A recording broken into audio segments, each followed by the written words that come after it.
Hari ini kita akan ngomongin tentang cyber attack, tentang penyerangan siber yang bisa terjadi di perusahaan-perusahaan dan bisa jadi terjadi di perusahaan teman-teman semuanya. Seperti apa bentuknya, bagaimana cara mengatasinya, bagaimana mengantisipasinya, dan untuk menjawab pertanyaan-pertanyaan itu kita udah ditemani oleh seorang pakar cyber attacks. Ya, beliau adalah Pak Gildas Deograd, koordinator dari Formasi, Forum Keamanan Siber dan Informasi. Ya. Dan masih banyak sekali ternyata jabatan-jabatan yang beliau miliki, yang semua itu meneguhkan legitimasi beliau sebagai seorang pakar dari cyber security.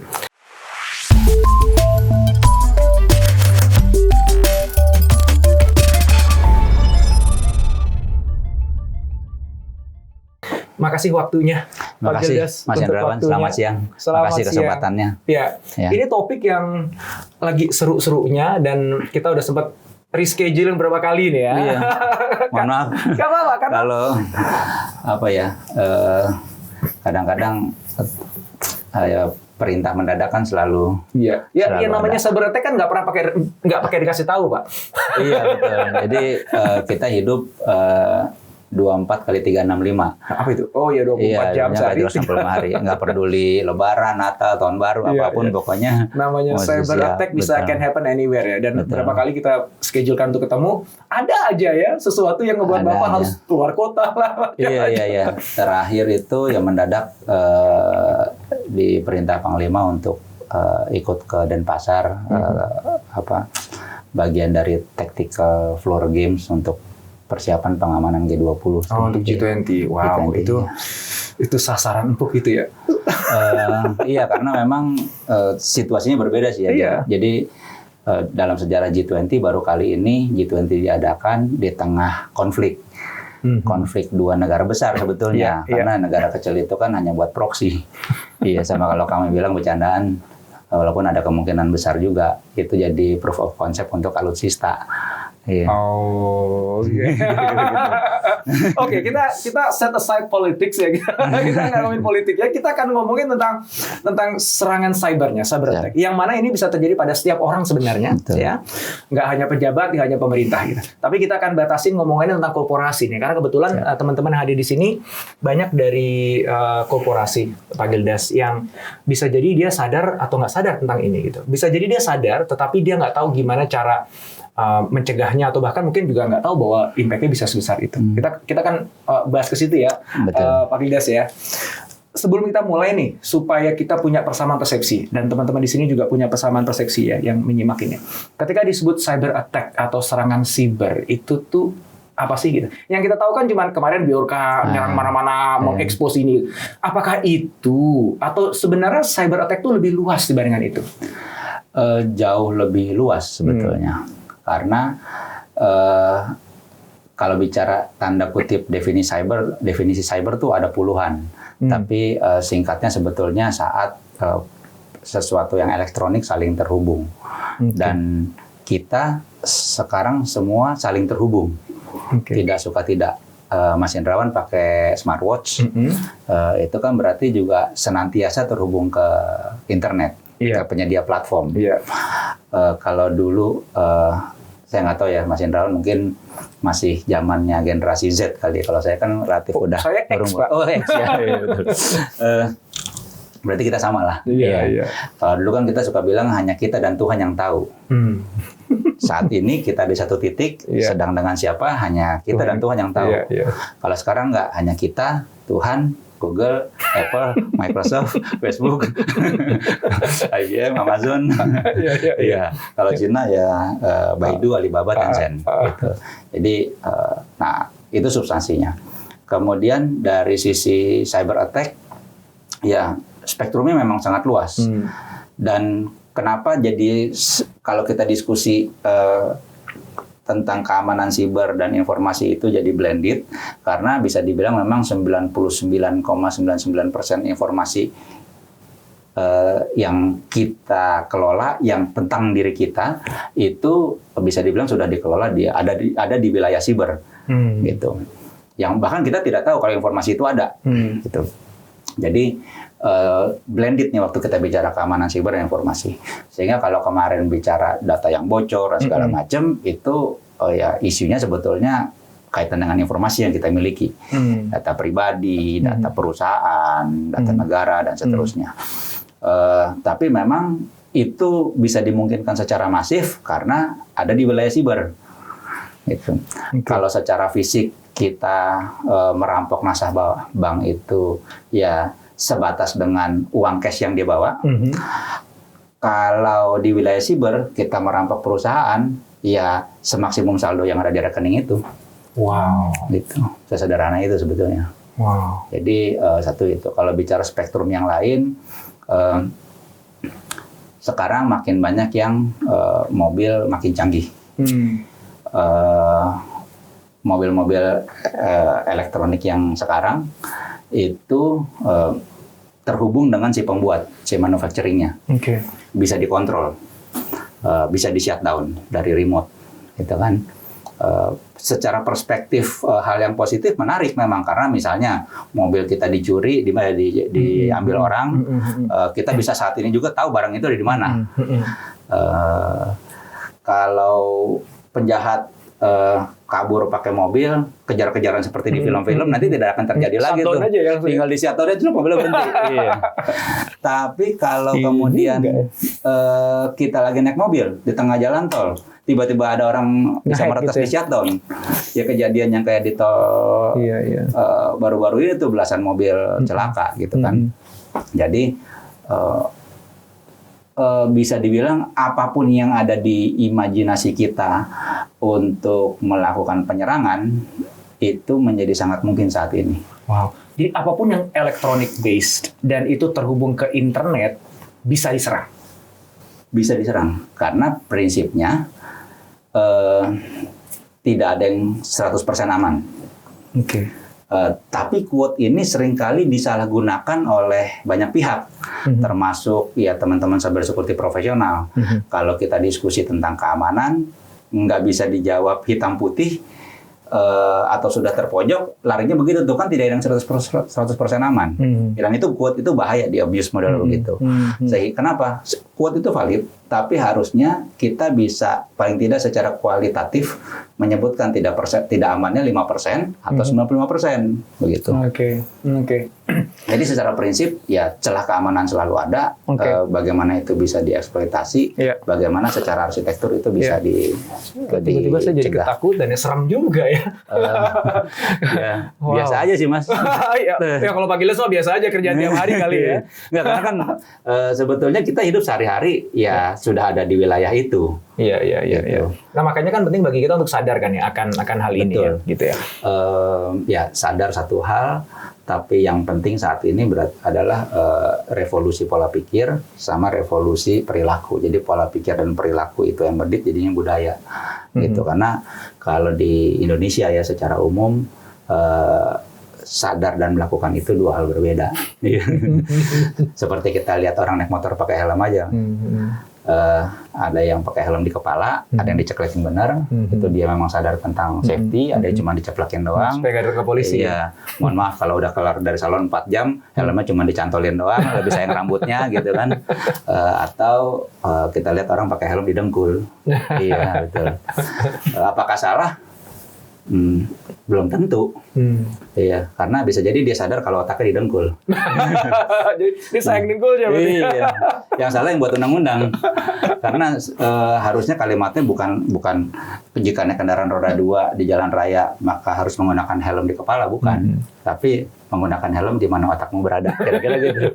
Ya terserah masing-masing pihak kan. Ternyata hacker bisa ngelucu ya. Ini Pak Giles nih hacker nih ya, tapi nggak mau dibilang hacker ya, nggak mau dibilang peretas ya.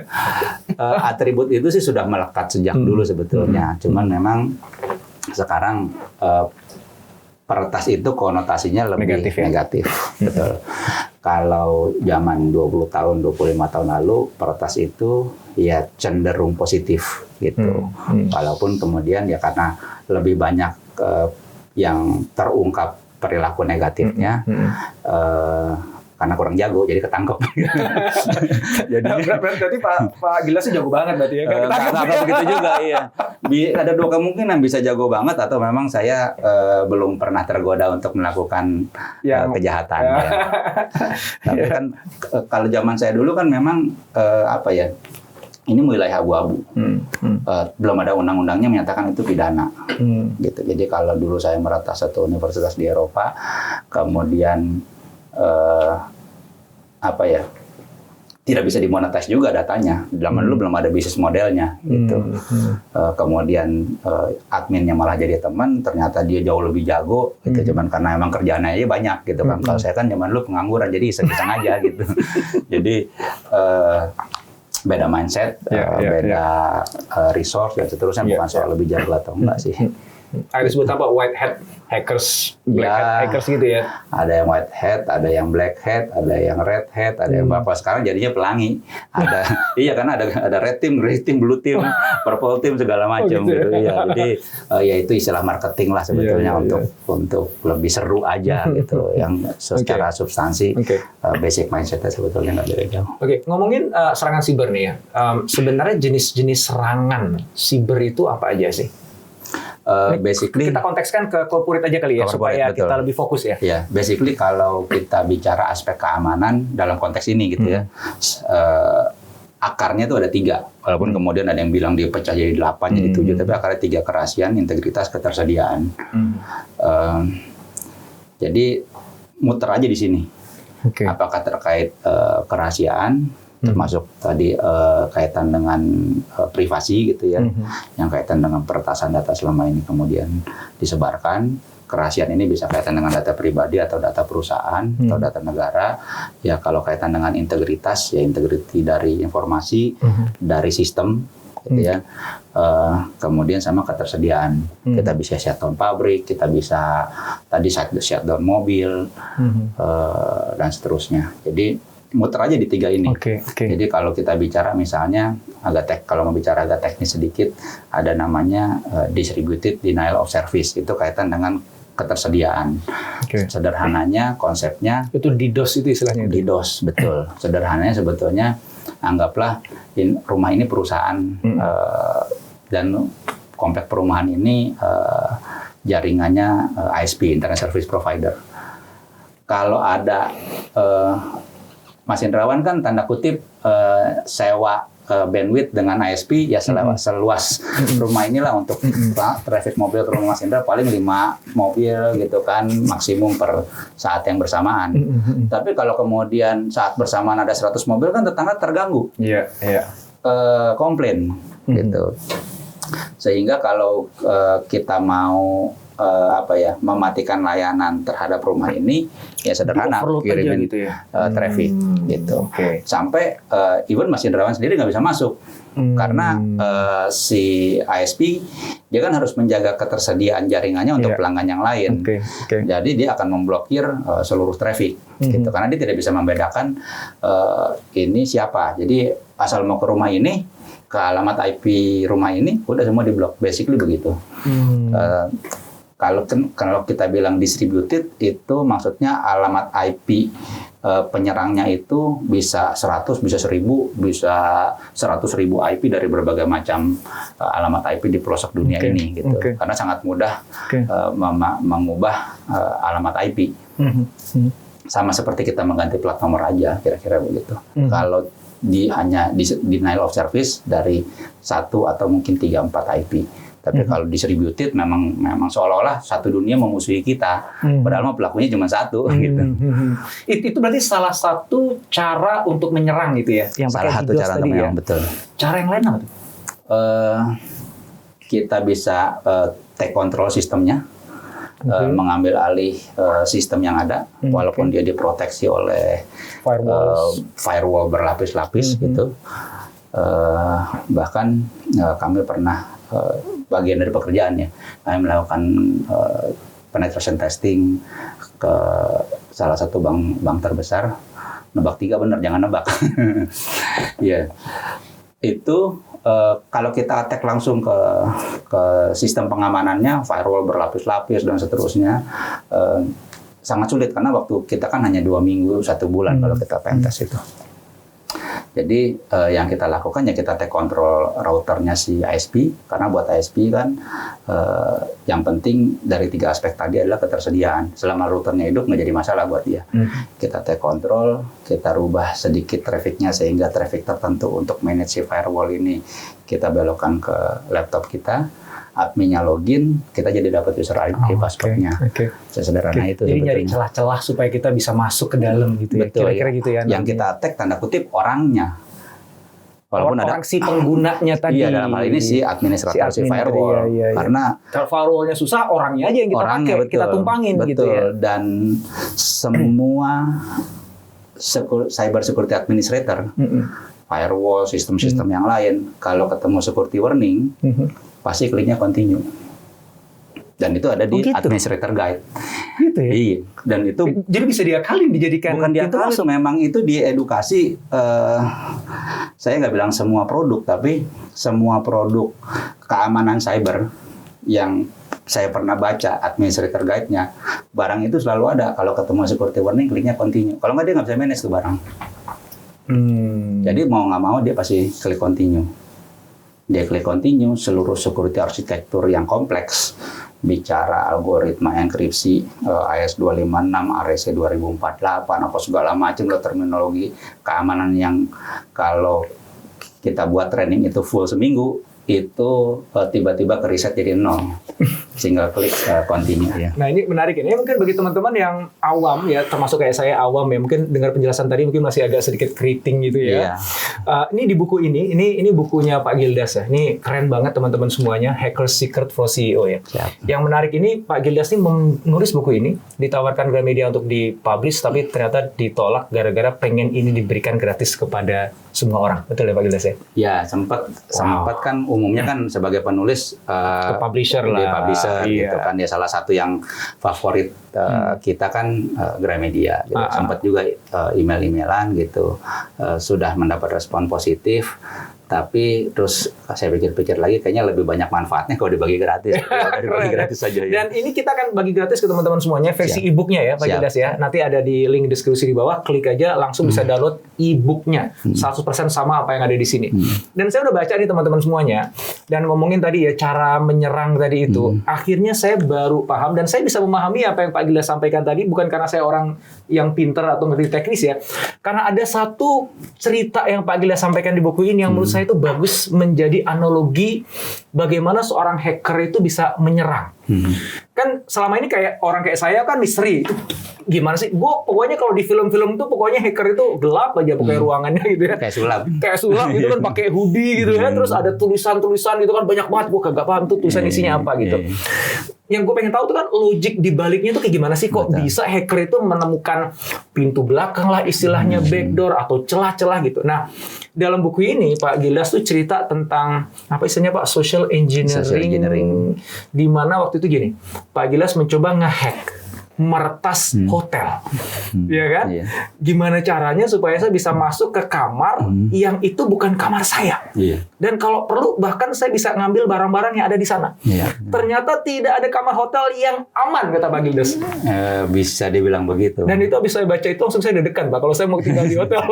Bukan tidak ada kamar hotel yang aman ya, paling nggak tidak ada kamar hotel yang aman yang pernah saya coba. Nah, dan itu udah lebih dari 100 kamar hotel ya Pak di mancanegara ya Pak. Iya, begitu, dan hasil cobanya ternyata semuanya bisa kehack. Kurang lebih sama. Nah, cerita dong Pak, yang Bapak ceritakan di buku ini, boleh ceritain ke kita untuk jadi teaser supaya teman-teman tambah penasaran download bukunya. Tapi jadi bukan untuk dilakukan ya.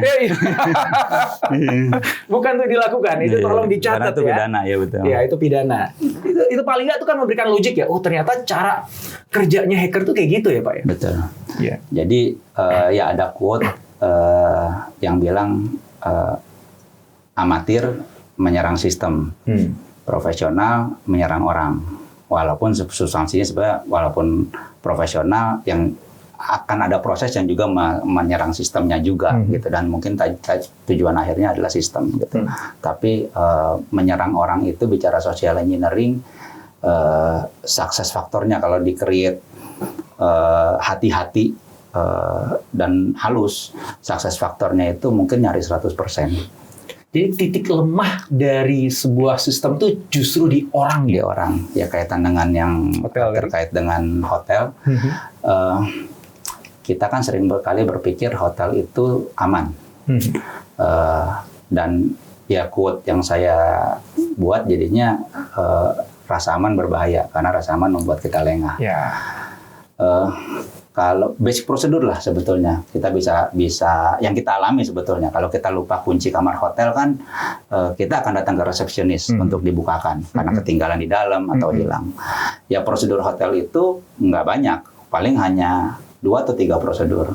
Ada hotel yang begitu kita bilang lupa dia hanya tanya kamar nomor berapa, bapak siapa, namanya cocok. Yang membuat reservasi dia kasihin kuncinya.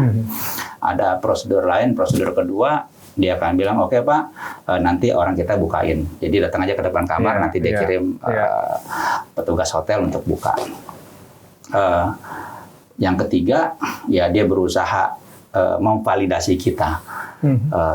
Bapak kamar nomor berapa? Bapak namanya siapa? Saya bilang nama saya Indrawan. Dia bilang ya udah minta identitas. Identitas kan mudah untuk dipalsukan. Ya KTP di laminating juga kalau banyakkan hotel terima. Tapi kalau kita bilang ya saya kunci kamar hotel ketinggalan dalam sama dompet saya sama paspor saya, dia nggak punya cara untuk memvalidasi kita. Caranya cuma bagaimana? Ya udah Pak, balik lagi ke cara kedua tadi. Ditemenin sama orang. Ditemenin sama orang atau makanya dikasih juga kuncinya dibikinin baru gitu. Jadi ya memang tanda kutip keamanannya memang sangat rendah. Sesederhana itu yang penting tahu namanya siapa, tinggal di kamar berapa. Kalau nggak tahu, ya kalau di rangkaian cerita tadi kita meretas, saya tidak meretas sistemnya hotel, hanya tanda kutip meretas orangnya.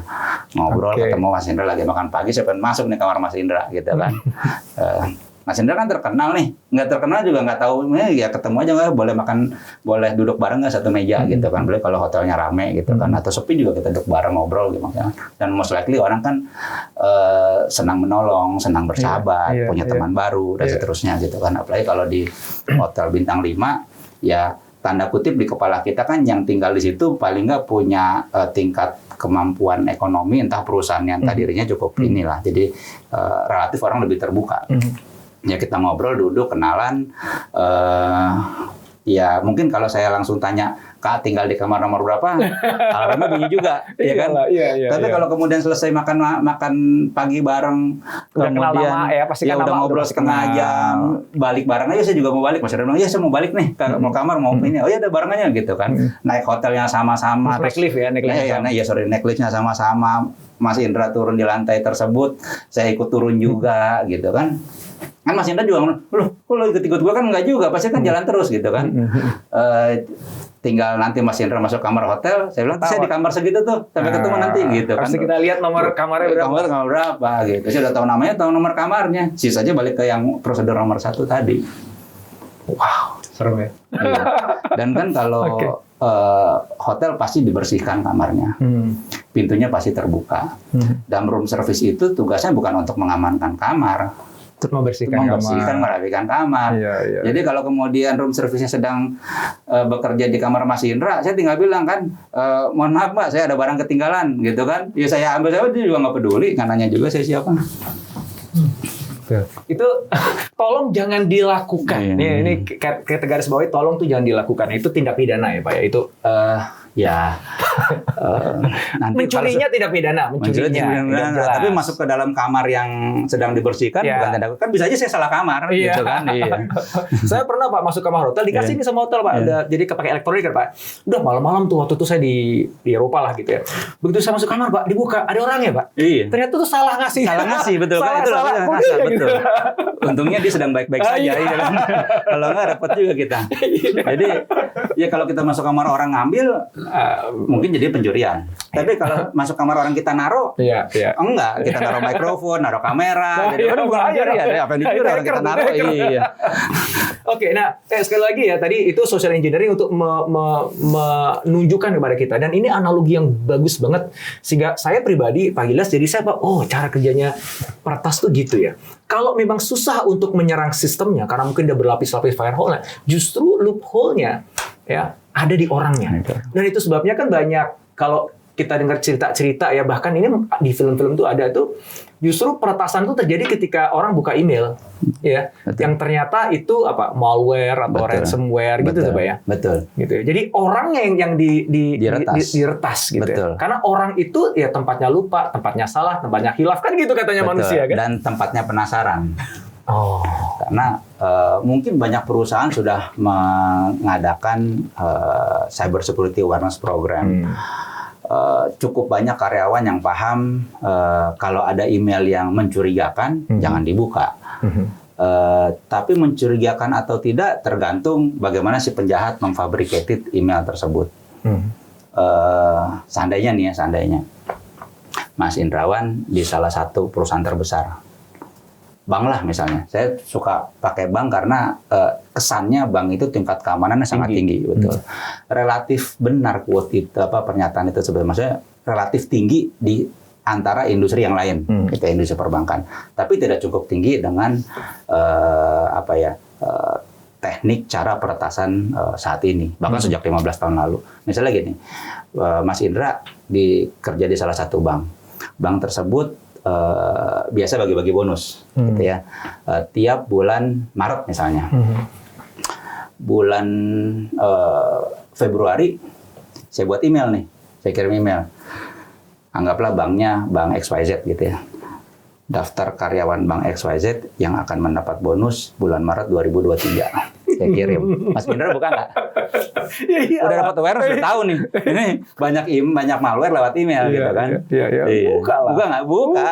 Saya yang nggak kerja di Bank XYZ aja penasaran. Kali aja teman gue nih, Indrawan Nugroho dapat bonus nih ya nggak? Pasti orang buka. Apalagi kalau di saat yang sama dia dibanjiri oleh banyak email ya, sehingga dia akan ya lengah gitu. Dia nggak benar-benar ngecek siapa sendernya kadang-kadang gitu. Ada salah satu teman saya jadi korban penipuan. Kaitan dengan akunnya Apple. Dia tahu ini kayaknya penipuan nih. Jadi nggak dibuka oleh dia. Dibiarin.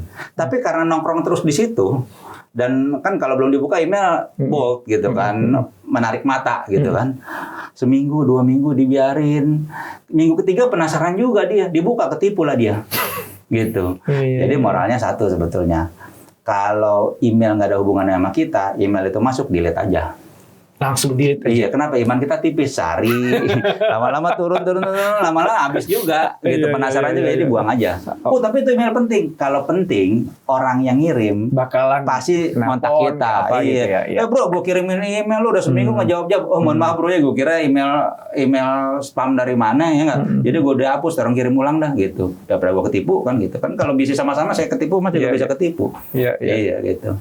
Jadi peretasan itu apakah memang paling banyak justru melalui tadi Pak orang, email gitu ya, atau justru dia menyerang sistem Pak dengan DDoS tadi dan sebagainya gitu? Kalau di proporsinya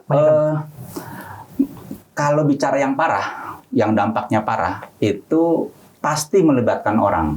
Dalam artian orang bagian dari proses target proses peretasan pasti yang parah gitu. Kalau DDoS tidak perlu melibatkan orang memang. Kalau kaitan dengan availability, jadi kan tadi CIA gitu ya. Kalau kaitan yang availability tidak perlu melibatkan orang. Ya mau melumpuhkan satu perusahaan, ya potong aja kabel fiber optiknya, koneksinya.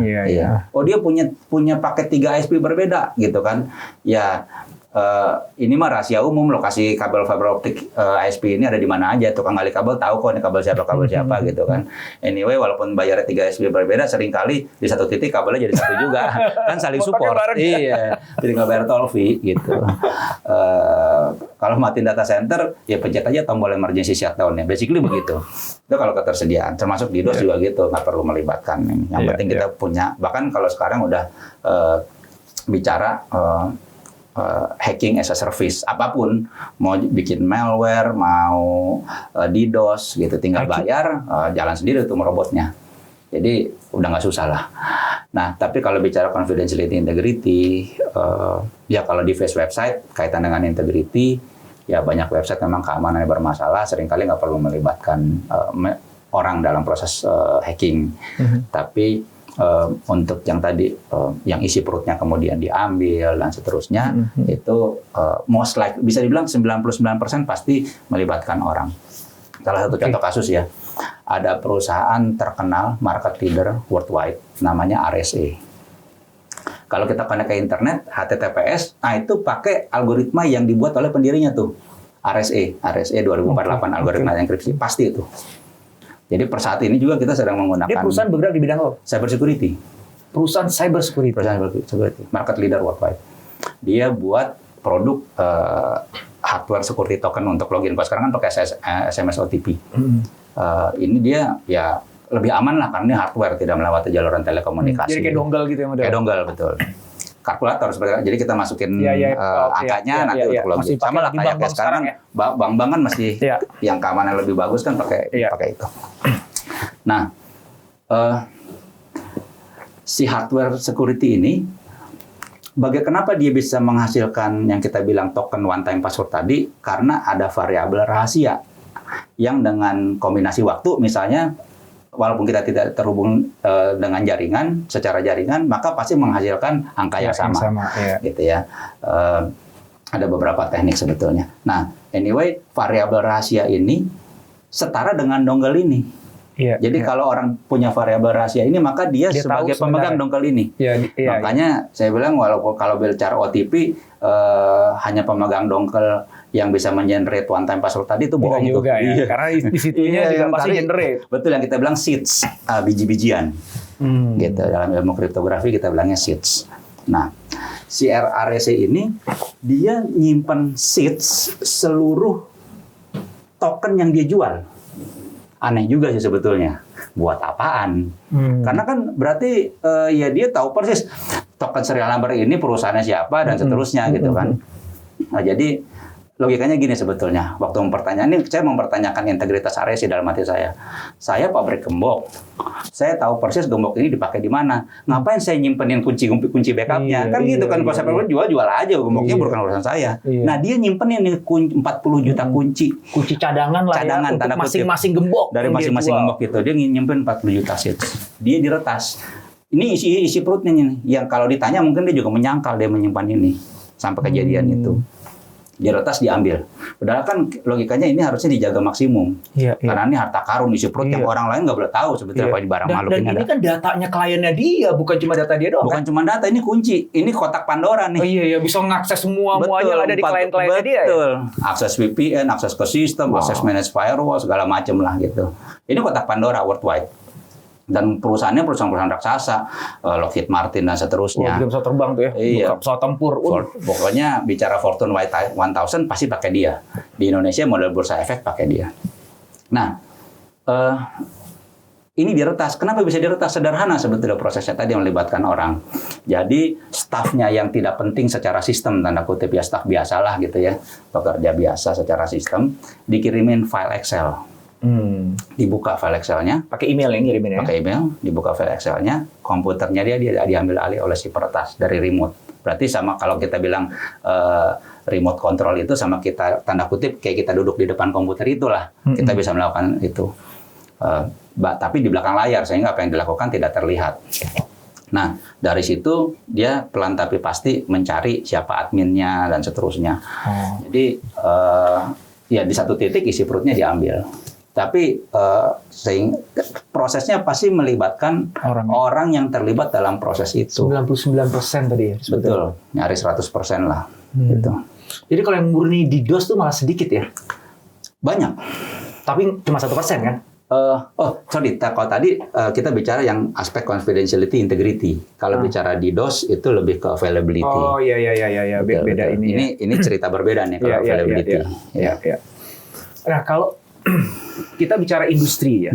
Tadi disebut bahwa bank itu memang dinilai aman ya karena memang kan mengawal secara rata-rata tingkat keamanannya tinggi, relatif lebih tinggi. Nah, industri mana yang paling sering diretas? Ya keuangan memang karena duitnya di situ langsung jadi barang. Iya. Langsung dirampoknya sekalian gitu ya, gampang betul, ya. Betul. Walaupun nanti butuh proses lagi yang kita bilang cash out. Saya ngebobol rekening Mas Indra. 10 miliar. Kalau langsung transfer ke rekening saya kan langsung ketahuan dong. Iya. Tapi putar-putar dulu, dicuci dulu gitu betul, ya. kan cuman kan jadi panjang. Di satu titik juga mesti dikeluarin tuh duit. Gimana teknik cash out-nya gitu. Nah, itu ada banyak teknik lagi. Kecuali kalau misalnya model ransom gitu ya. Nah, itu tuh boleh nggak tuh, ada ransomware, ada malware, apa satu lagi apa phishing, itu kan teknik-teknik atau bentuk-bentuk jenis kejahatannya itu istilahnya ya. Betul. Ya, kalau bicara phishing ya memang mancing sebetulnya. Cuman yang dipancing orang, jadi tertarik dimakan umpannya gitu ya. Biasanya kan macam-macam kan masukin password gitu-gitu ya. Bisa macam-macam bentuknya ya. Ujungnya bisa masuk password akun atau untuk dapat OTP atau untuk injek malware lagi. Termasuk QR code. Kalau saya nempel misalnya hadiah undian 10 juta dengan men-scan QR code ini, rame-rame tuh orang nge-scan. Gitu, padahal dia akses ya saya dapat user ID passwordnya atau malware saya nyemplung, itu phishing. Kemudian kalau malware itu kenapa kita bilang malicious software, karena dulu tuh software yang jahat itu bentuknya macam-macam, ada Trojan horse, ada spyware, ada virus, ada worm, ada prank, ada segala macam lah bentuk, ada belasan. Dan ini semua udah campur aduk menjadi satu nih. Serigala, ular, burung, gajah dan segala macam. Kita udah nggak tahu lagi tuh hewan apa, kita bilang aja monster sederhana itu. Jadi ini kita nggak tahu bilang lagi apa, kita bilangnya malware, malicious software. Semua software yang jahat, bentuknya bisa macam-macam. Bisa hanya 2 baris script di dalam file PDF, atau memang bentuknya aplikasi palsu yang saya publish di Play Store atau di App Store, atau file kalau di Android ekstensinya .apk gitu ya.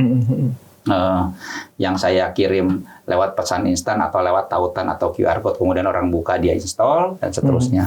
Jadi itu malware, malicious software. Pokoknya software jahat, titik, apapun bentuknya dia jahat. Atau lagi tadi apa? Ransomware. Oh, ransomware ya, ransomware bagian dari malware yang kemudian menyandera data, menyandera dan mencuri. Jadi data kita dienkripsi, diambil juga oleh dia. Jadi untuk membukanya, mendapat kunci dekripsinya kita mesti bayar. Kemudian untuk supaya data ini tidak disebarkan, mesti bayar lagi. Itu yang kita bilang double extortion. Jadi pemerasannya double 2 kali, betul.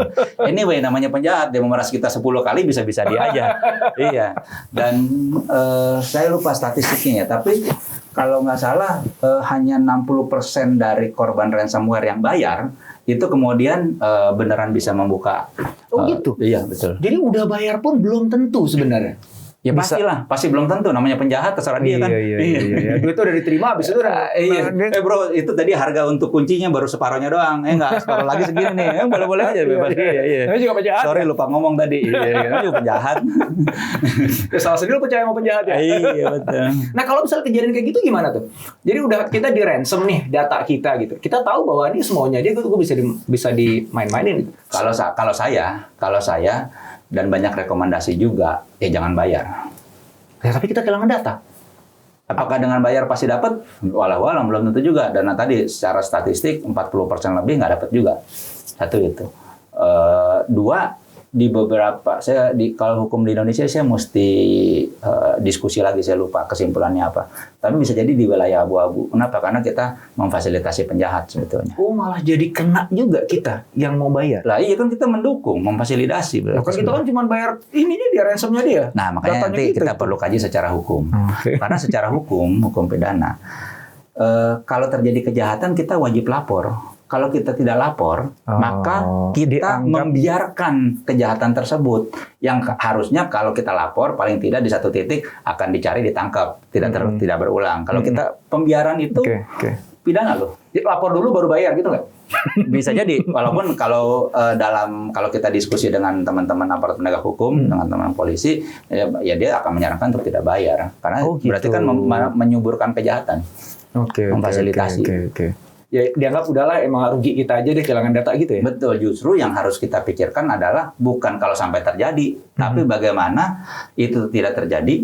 Kalau terjadi, data kita tetap bisa kembali. tanpa membayar dia. Gitu. Ada caranya itu?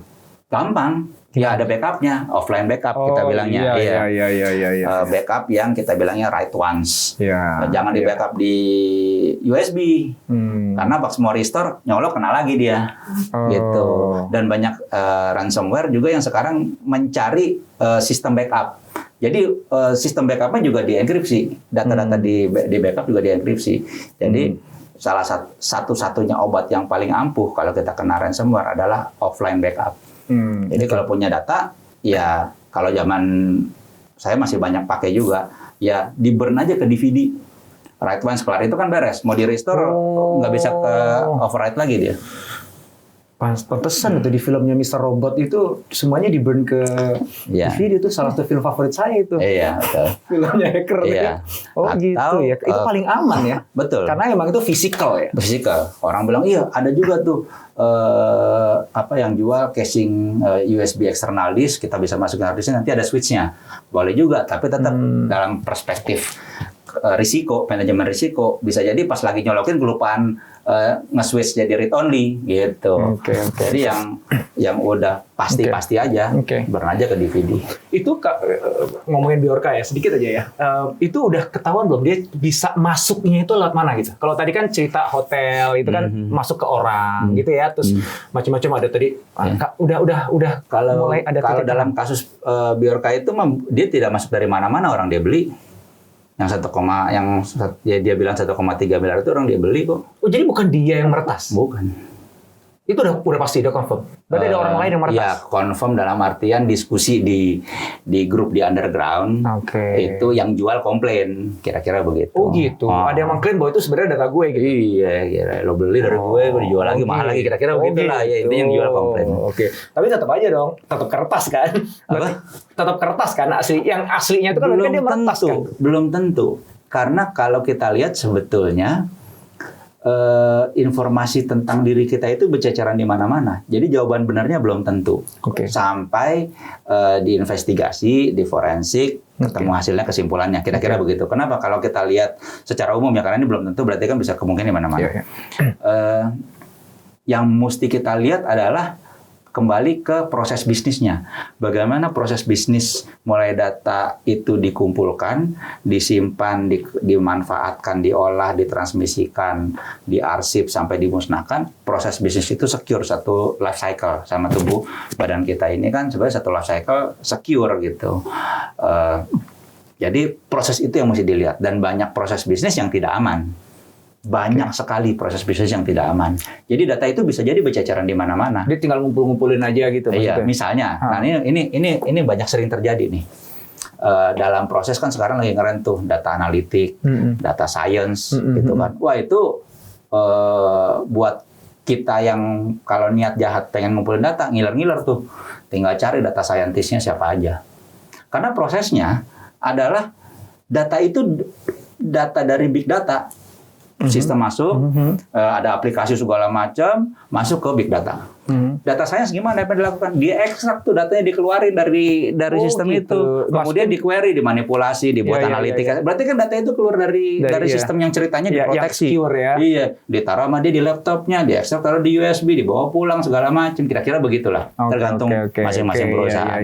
Jadi ya itu yang saya bilang, banyak data pribadi kita berceceran di mana-mana. Dan kalau ikut undang-undang perlindungan data pribadi, masing-masing bisnis perlu melakukan kajian kaitan dengan analisa risikonya dari sisi undang-undang perlindungan data pribadi. Bisa hanya sifatnya administratif dan denda, bisa juga masuk ke ranah pidana sebetulnya. Nah, itu nyambung sama yang saya baca di sini nih. Di situ kan Pak Gilas bilang bahwa istilahnya ahli atau mungkin dia VP di teknologi informasi yang fokusnya pada teknologinya. Jadi dia mencoba mengamankan teknologinya, tapi lupa mengamankan informasinya gitu. Betul. Nah itu kan. Iya, jadi kan maksudnya kan gitu kan tadi ya. Mungkin teknologi untuk nyimpen big datanya jago hebat, tapi dia lupa informasinya nggak diamankan. Betul, tulalit.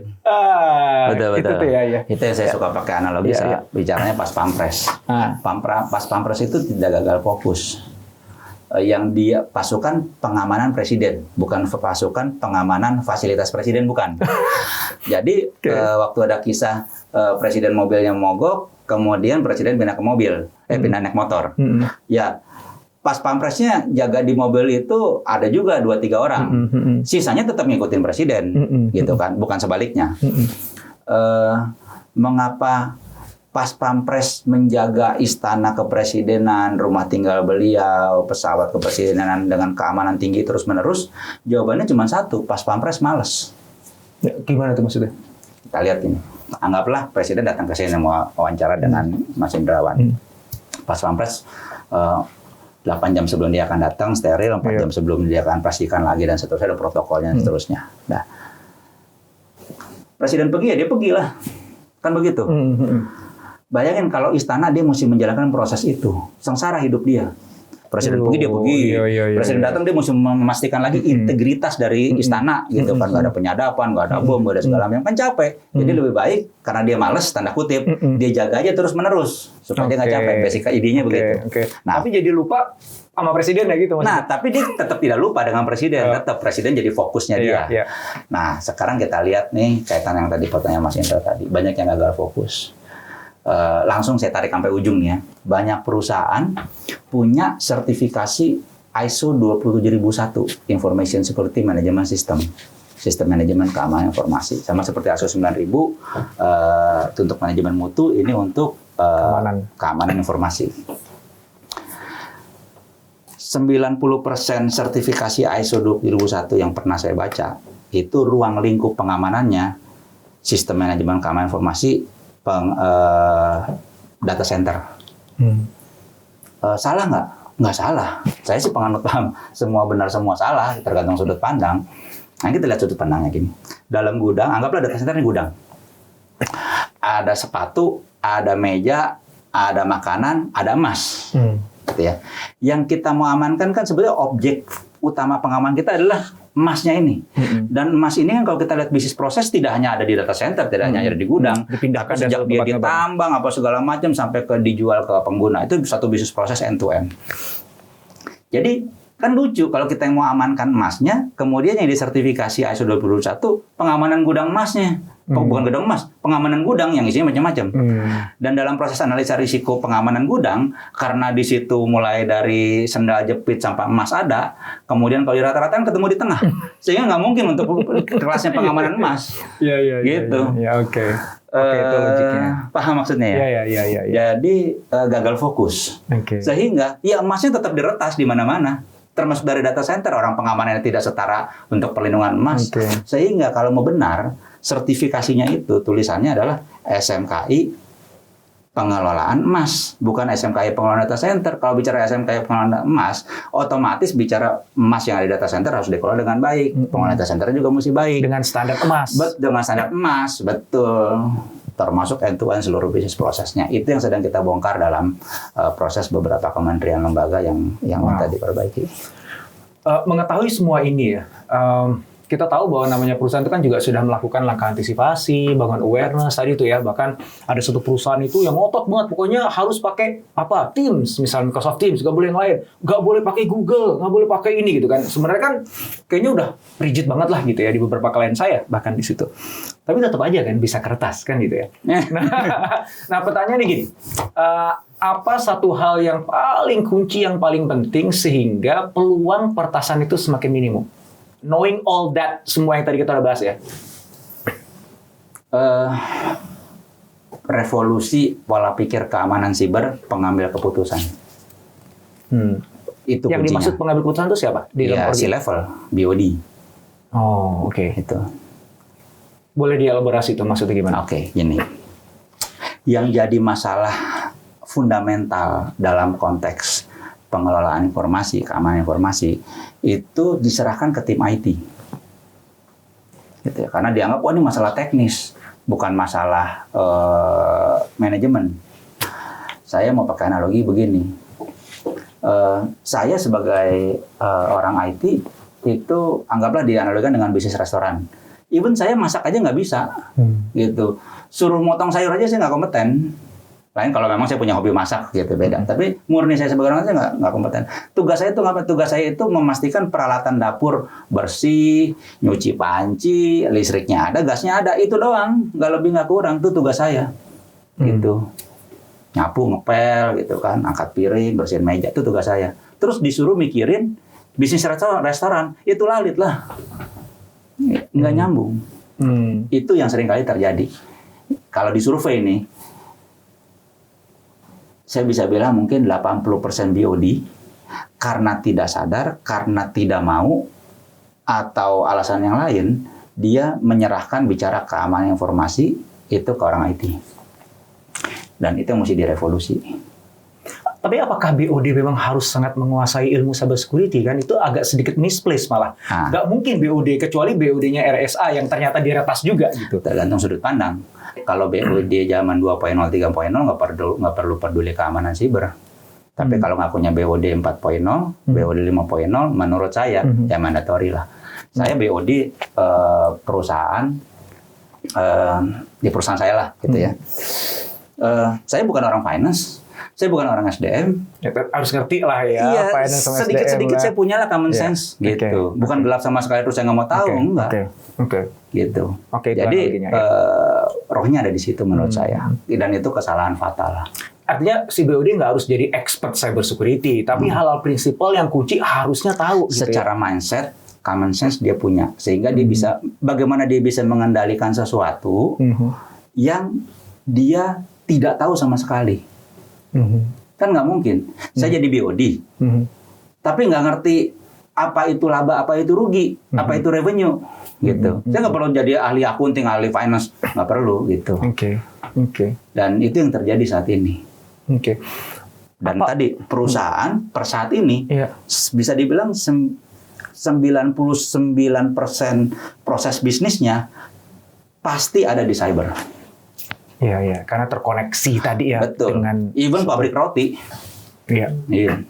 Artinya semua perusahaan bisa dihack lah, gitu kan? Artinya kan gitu. Karena kata bisa dihancurkan, kan? Bisa dihancurkan. Iya. Oke, jadi mungkin yang saya underline adalah gini. Jadi nggak harus BOD atau CEO itu jadi ahli cyber security, tapi dia harus memahami itu layaknya dia memahami finance, memahami operations, productions, SDM dan sebagainya. Gitu. Karena secara makro sehingga punya logiknya. Yes. Karena dia melihat cyber security itu sesuatu yang memang penting pada saat ini di era yang sekarang gitu ya. Nggak bisa lagi dianggap kayak teknis yang diserahin sepenuhnya sama orang lain, dia nggak ngerti apa-apa gitu ya. Dia tetap harus bisa kendalikan. Karena begitu itu masuk ke dalam agenda strategis perusahaan, pasti lain treatmentnya. Betul. Gitu kan. Investasinya juga lain, keseriusannya juga pasti lain gitu ya. Oke. Terakhir nih, ini nggak terasa nih waktunya udah panjang banget. Sekarang itu kan saya sempat melihat itu tren asuransi cyber. Nah, itu gimana itu? Apakah dengan itu aman gitu ya? Tetap aja kalau udah data gue udah hilang, perusahaan gue udah hancur kan asuransinya mau gimana juga gitu. Nah, itu how does it work? Itu kerjanya gimana sih asuransi cyber? Fundamentalnya ya, mindsetnya. Satu, wilayah cyber itu wilayah yang sangat fragile. Attack vektornya itu terlalu banyak. Berarti unsur ketidakpastiannya juga tinggi. Perusahaan asuransi dimanapun siapapun dia pasti tidak mau rugi. Gitu. Paling tidak untuk beberapa kasus yang sudah kemudian muncul ke permukaan dan karena sudah di pengadilan, dispute dan seterusnya, itu perusahaan asuransi pada ujungnya menolak mengganti. Oh gitu? Iya. Contoh. Asuransi berhak untuk tidak mengganti, di klausulnya ada kalau itu adalah act of war, perang, dalam kondisi perang. Tiap saat, tiap detik, kita itu sejak 10 tahun lalu ada di kondisi perang siber, cuman nggak kelihatan. Jadi buat saya, perang dunia keempat itu sudah terjadi 10 tahun, 15 tahun lalu. Gitu. Tapi nggak banyak orang menyadari gitu ya? Orang nggak menyadari. Dan kalau kita bicara state actor, aktor negara, bukan negara gitu ya, itu menjadi wilayah yang sangat abu-abu bicara di wilayah siber. Aktor negara itu maksudnya? Peretas yang kemudian dia sebetulnya di belakangnya dia itu adalah negara. Oke. Dia meretas ke satu perusahaan, ke satu bisnis atas kepentingan negara. Kalau kita bicara Amerika misalnya, NSA, dengan Five Eyes. Ya mereka itu bagian kehidupan mereka sehari-hari sejak puluhan tahun lalu, gitu. Jadi kalau kita kemudian memisahkan konsep, wah ini hanya untuk kita bicara keamanan informasi perusahaan, keamanan siber perusahaan, tanpa berpikir yang lebih besar lagi, bicara negara, sudah pasti manajemen risikonya salah. Kenapa? Karena ya 15 tahun lalu udah state actor bermain. Nah, kalau itu diangkat di pengadilan, dianggap perang situasinya. Iya Pak, ini kita sedang dalam kondisi perang. Ya selesai, gagal, dia berhak nggak bayar. Wow. Jadi artinya malah berisiko bagi sebuah perusahaan untuk mengambil asuransi cyber karena dua faktor.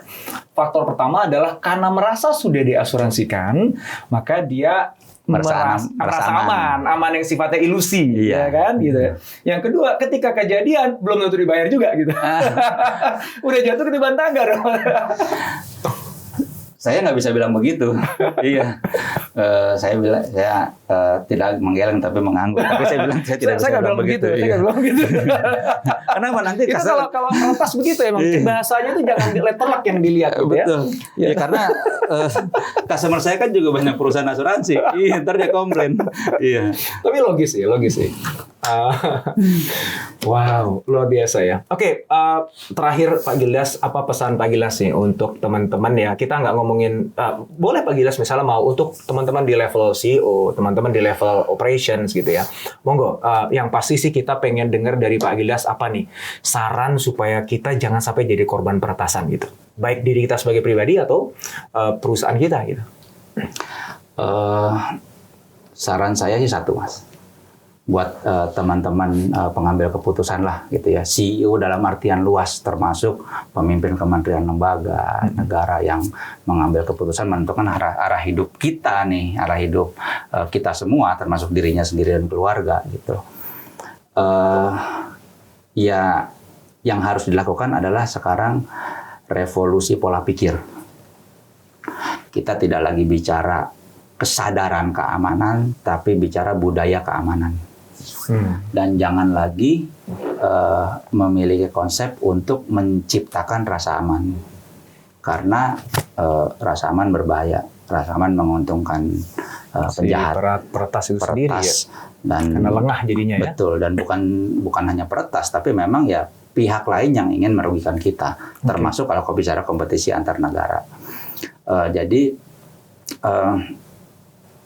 yang kita butuhkan adalah keamanan yang substantif, bukan rasanya aman padahal enggak, gitu. Kayak kita naruh kunci di bawah karpet, itu yang terjadi saat ini. Oke. Siap. Artinya kita harus menjaga data kita sendiri secara responsibly gitu ya, bertanggung jawab, sadar bahwa jangan memberikan ruang kepada pihak lain untuk mengambil keuntungan dari kelengahan kita. Gitu. Betul. Ya? Saya suka Mas Indrawan pakai kata pihak lain, karena pihak lain itu bukan hanya peretas, pihak lain yang diuntungkan karena bisa mengakses data kita itu secara kenyataannya jauh lebih luas daripada peretas. Kalau kita bicara aspek yang berbeda, walaupun ujungnya adalah perusahaan, kita nambah 1 jam lagi nih. Emang kita harus ulang lagi nih begini ya. Siap. Oke, itu kita tahan di situ aja supaya teman-teman juga penasaran untuk melihat episode berikutnya nih Pak Gildas ya. Mudah-mudahan ada waktu kita bisa ngobrol lagi Pak Gildas ya. Makasih banget, saya belajar banyak, teman-teman juga belajar banyak, aku yakin, dan mudah-mudahan kita jadi lebih sadar dan secara aktif menjaga keamanan data kita sendiri. Minimum itu aja. Minimum itu dulu. Thank you, makasih banget waktunya. Makasih banyak, Mas. Salam sehat. Sampai ketemu lagi, salam sehat.